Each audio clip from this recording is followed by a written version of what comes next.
I told you my story that anybody that gets to 21 years old in my family, something terrible happens to the person.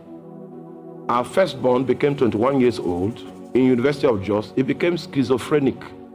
Those of you that are in the medical sciences, you know what it means to be schizophrenic. It was a mental condition. Secondborn became 21. This leg became 2 times as fat as this leg. The doctor said that the leg should be amputated. Then a prophet came to visit my mother and told her that if she can fast for 3 days, her daughter will be free. So my mother fasted for 3 days. On the 3rd day, which was the day of the surgery, they took her to General Hospital, which is Federal Medical Center now. And the surgeons began to argue. So the one that was supposed to operate now left. Then the one that was coming to confront this surgeon that his diagnosis was wrong was left. So okay, we're going to open the leg and see what is inside. Then we'll close it up. So they opened the leg and saw pus. You know pus? Half bucket full. You know bucket? When they drained it out, it was half bucket. They cleaned up the pus, stitched back the leg, and when the wound healed, the stitch point disappeared. Till today. I know you didn't hear me. That sacrifice that was offered, it counteracted the mystery that was at work in the life of my sister. My sister would have been walking with crutches today with an amputated left leg if that fasting did not take place. The prophet that came to speak with my mom knew God and knew what was required to move his hand. I've seen many people that died for free. It was not their time to die on the calendar, but they had no prophet that could peep into the secrets of God. So Satan prospered in that day. Our third born got to 21. He had a condition that could not be diagnosed. They even took samples from his body to medical laboratories in London. They could not decipher what was killing this young man. I was present when my elder brother became schizophrenic. That's when I discovered that the unwritten law that we did not read in my family was that nobody should study medicine. Everyone that attempted it became schizophrenic. And that's why I told my daughter, I did not study the medicine. So I cannot prove that we've defeated. Can you help us study medicine? So that it will be, are you? You are not following. Now, my cousin is at the back there. Her daughter is in Benue State University studying medicine. Strange symptoms have fallen on her. Symptoms that the doctors that are teaching her in school don't have a name for. This is after how many generations? Oh, you will be a child to say that altars lack power.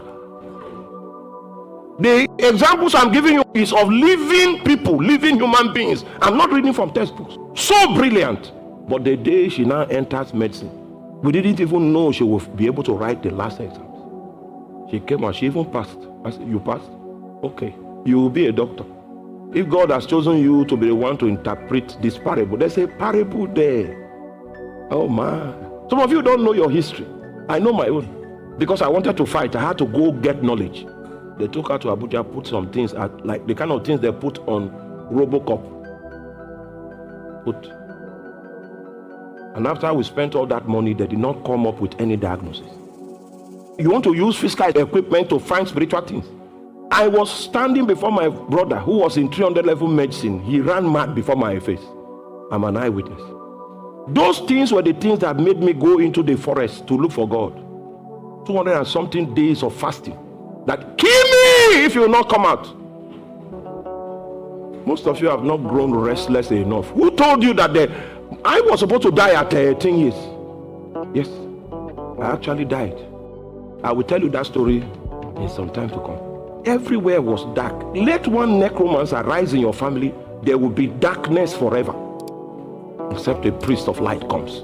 Forget about the positive thinking and the motivational thinking, trying to encourage you so that you don't become depressed. Who wants to be depressed? Be depressed will deliver you, and then you walk in the truth.